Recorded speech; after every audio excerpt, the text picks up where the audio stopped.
The last 10 years, we improved the performance of computing by 100,000 times. Almost everything is going to be energy constrained. And so if you take a look at one of the most important technology advances in history is this idea called Moore's Law.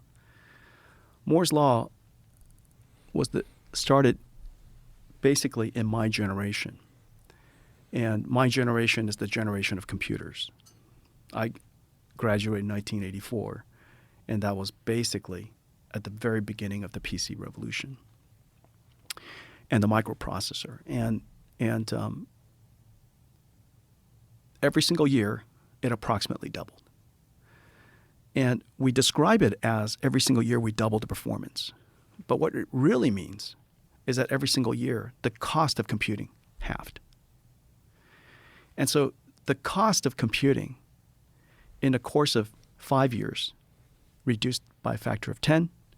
The amount of energy necessary to do computing, to do any task, reduced by a factor of 10.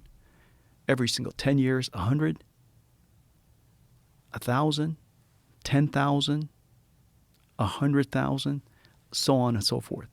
And so each one of the clicks of Moore's Law, the amount of energy necessary to do any computing reduced. That's the reason why you have a laptop today when back in 1984, it sat on the desk.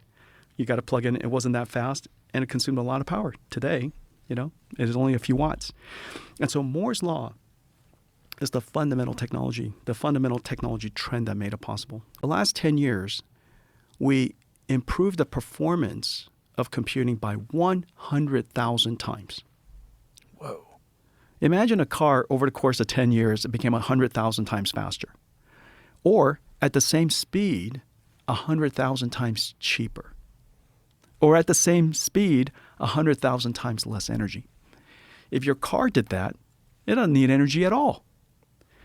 What I'm trying to say is that in 10 years' time, the amount of energy necessary for artificial intelligence for most people will be minuscule, utterly minuscule.